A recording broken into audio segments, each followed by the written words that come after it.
හොඳයි සුබ දවසක් ප්‍රාර්ථනා කරන ඔබ සියලු දෙනාටම. අදත් අපි දෙවියන් වහන්සේගේ වචනය තුල ඇතුළත් වෙන්නට යනවා. අපි අද දවසේ කතා කරන්න යනවා දෙවියන් වහන්සේගේ සුවය ගැන. අතර මේ සුවය කිනම් ආකාරයේද? දෙවියන් වහන්සේට සුව කරන්න පුළුවන්ද? දෙවියන් වහන්සේ කොහොමද සුව කරන්නේ?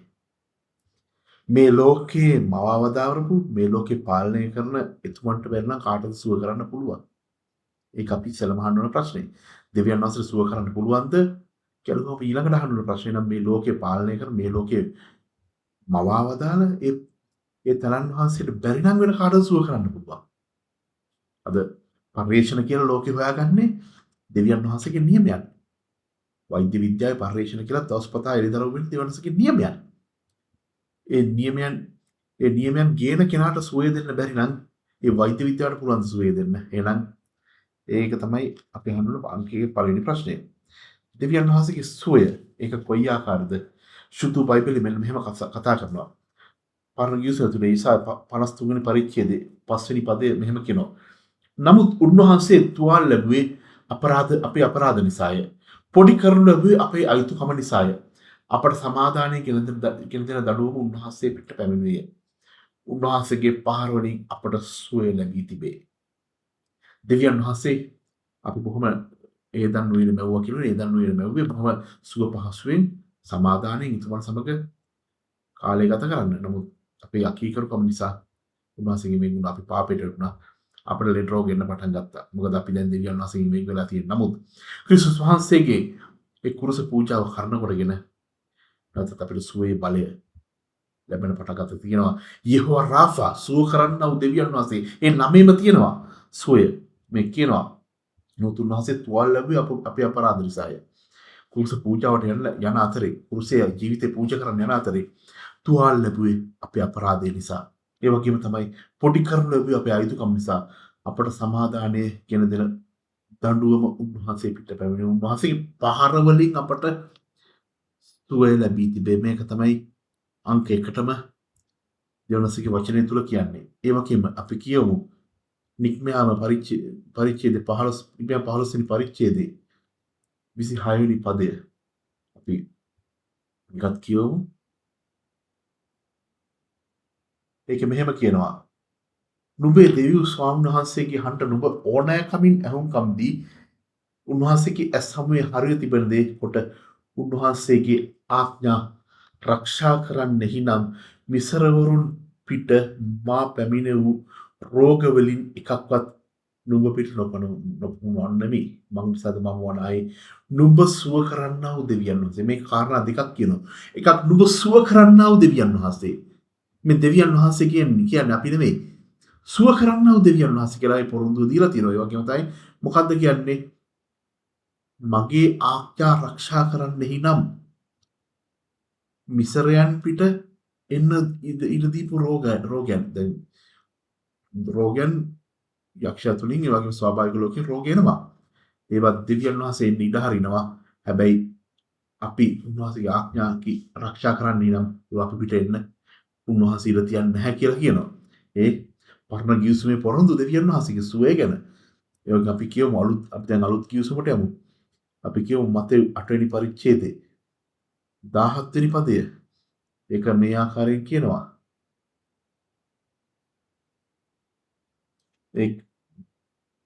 මෙසේ වූයේ උන්වහන්සේම අපේ දුර්වලකම ගත්සේක. අපේ රෝග උසුලා ගත්සේකයි අනාගත වක්තෘ යෙසායා කරන කොටගෙන කියන ලද කාරණාව සම්පූර්ණ වන පිණිසය. දැන් මේ කියන්නේ මේ සුවය ගැන කියනවා. යම් කෙනෙක් සුව කරලා දැන් සුව කරන්නේ කොහොමද කියලා අහනවා. සුව කරන්නේ එකක් දෙවියන් වහන්සේ සුවය දෙනවා. අනිත් පැත්තෙන් අනාගත වක්තෘ යෙසායා කියන කාරණාව සම්පූර්ණ වන පිණිස දැන් සුවයෙන් දහස් කරන ජේසුස් වහන්සේ. ඒක තමයි දෙවියන් වහන්සේගේ ඒ නියමයේ ආකාරයෙන් ජේසුස් වහන්සේ කරගෙන යනවා. ඒක අපි කියමු යාකොබ් 5 වෙනි පරිච්ඡේදයේ 15 වෙනි පදයේ විශේෂ ඇදහිල්ල ගැන මේකේ තියෙනවා. 5 වෙනි පරිච්ඡේදයේ 15. ඒකේ මෙහෙම කියනවා. එවිට ඇදහිල්ලේ යාඥාවෙන් රෝගාතුරයාට සුවය ලැබේ. ස්වාමින් වහන්සේ ඔහු නැගිටුවා ඇත. ඌ පාපයන් කර තිබේ නම් ඒවා ඔහුට කමා කරනු ලැබේ. දැන් කියන ඇදහිල්ලේ යාඥාව. නිකන් යාඥාවනේ ඇදහිල්ලේ යාඥාව. මේ ඇදහිල්ලේ යාඥාව ගැන මගේ පරණ මගේ වෙනත් වීඩියෝ එක තියෙනවා මේ channel එකේම. ඔබට ඒකත් බලන්න පුළුවන් කොහොමද නිකන් යාඥා කරන නිසා ඇදහිල්ලේ යාඥාව කොහොමද කරන්නේ කියලා. ඇදහිල්ලේ යාඥාව එකක් කීකරුකම අනිත් එක ඇදහිල්ලේ යාඥාව සුවේ ගේනවා. කීකරුකමේ යාඥාව ඇදහිල්ලයක්. මේ කාරණා දෙක අපි ගැඹුරින් බලන්න අවශ්‍යයි. අපි එක පැත්තෙන් කීකරු වෙනවනේ කොහොමද මොනවද කීකරු වෙන්නේ දෙවනසේ ආඥා ආරක්ෂා කරන්න ඕන.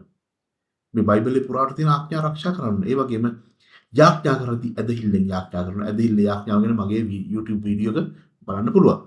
එතකොට දැන් මෙන්න මේක කියනවා පැහැදිලිවම. උන්වහන්සේ සුව කරන දෙවියන් වහන්සේ උන්වහන්සේ සුවේ දෙනවා. උන්වහන්සේ කීකරු කෙනාට සුවේ දෙනවා. අදහන කෙනාට සුවේ දෙනවා. අපේ ඇදහිල්ල නැතුව මොන දේ කරත් වෙන උදාහරණයක් අපි දන්නවා. ඒ මහලේ ස්ත්‍රිය වැළඳුණු මහලේ රෝගී වැළඳුණු ස්ත්‍රියක්. ඇගේ ඇදහිල්ල තිබුණේ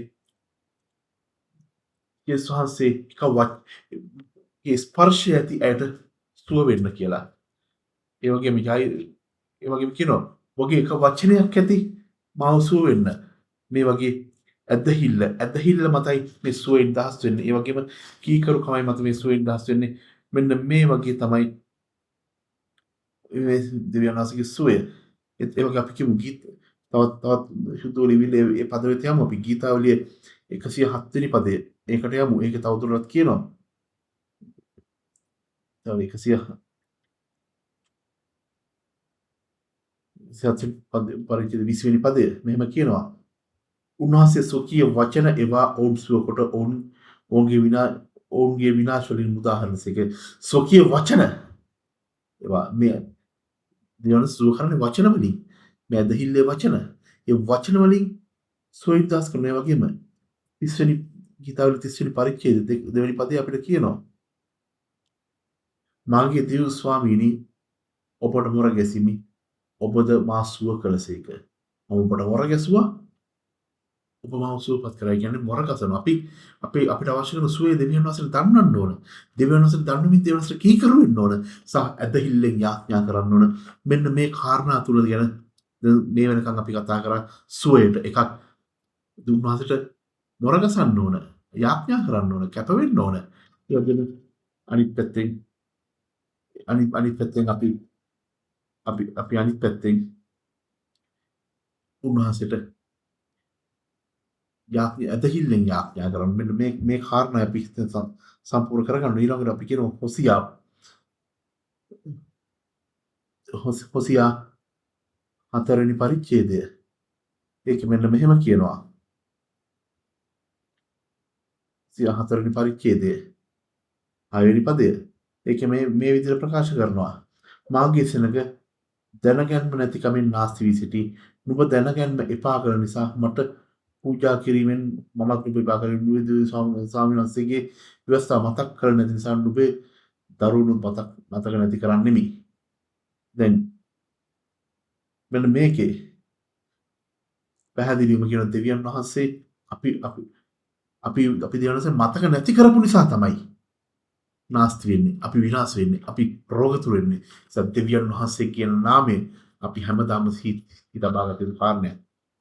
ඒක තමයි දෙවියන් වහන්සේ මතක් කරලා දෙන්නේ අපිට. ඒ වගේම අපි කියමු එපිස පළවෙනි පරිච්ඡේදයේ 3 වෙනි පදය. එපිස පළවෙනි පරිච්ඡේදයේ 3 වෙනි පදයේ මෙහෙම කියනවා.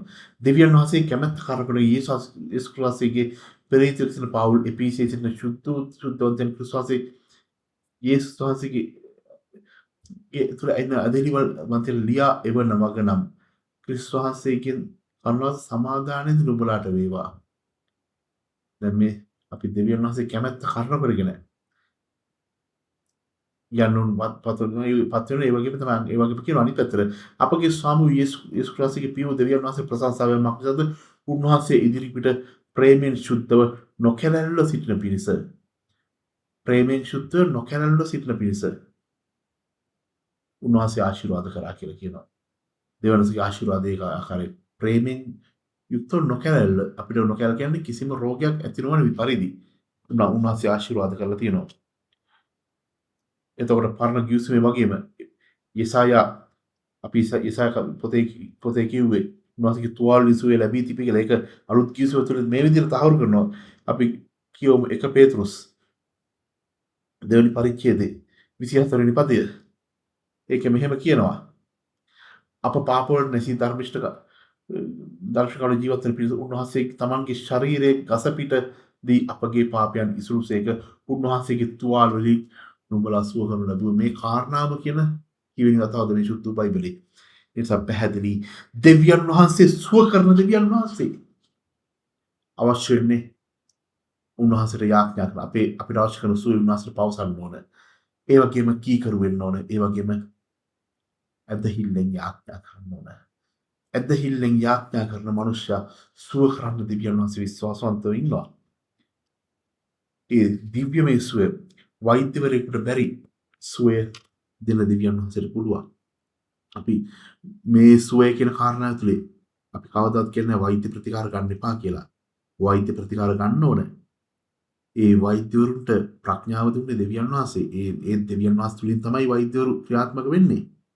ඒ දැනුම ඒ පර්යේෂණ පරීක්ෂණ හරහා එළිදරව් සියල්ල වෛද්‍ය විද්‍යාවේ ප්‍රකාශ වෙන දෙවියන් වහන්සේගේ නියමයන් අනිත් පැත්තෙන් ඒ වගේම තමයි අමාරු තැනදී ඒ සියලු දෙයින් කියලා අමාරු තැනදී සුවය දෙන්න දෙවියන් වහන්සේ විශ්වාසවන්තව ඉන්නවා. ඔබගේ තිබෙන සියලු රෝග, ඔබගේ තිබෙන සියලු ප්‍රශ්න, ගැටලු දෙවියන් වහන්සේට පූජා කරන්න. දෙවියන් වහන්සේට මුලින්ම දෙවියන් වහන්සේට යාඥා කරන කීකරුකමින් ජීවත් වෙන්න. ඒ වගේම යාඥාව ඇදෙල්ලෙන් යාඥා කරන ඒ පොරොන්දු අල්ලගෙන දෙවසික වචනේ තියෙන පොරොන්දු අල්ලගෙන උඹට සුවය දෙනවා කියලා තියෙනවා. ඔබගේ කුරුස පූජාවෙන් මට සුවයෙන් දාස් කරලා දෙන එක පොරොන්දුව. ඒ මත දැන් ඔබ පස්සේ මට සුවයෙන් දාස් කරන්න ඔබ අඛණ්ඩව යාඥා කරන දෙවියන් වහන්සේගේ බලය, දෙවනක සුවේ බලය ඔබ වෙතට ගලාගෙන එන පටන් ගන්නවා. ඇදහිල්ලෙන් යාඥා කරන නිකන් මේ වචන පෙළක් කියන නෙවෙයි, ඇදහිල්ලෙන් යාඥා කරන මේ සුවය අනිවාර්යෙන් ඔබ වෙතට ගලා එනවා. හොඳයි ඔබ අත්දකින්න දෙවියන් වහන්සේගේ සුවය අත්දකින්න අපි විශ්වාස කරනවා ඉදිරියේදී ඒ සුවය අත්දකලා අපිව සම්බන්ධ කරගන්න කියලා. බොහොම ස්තුතියි.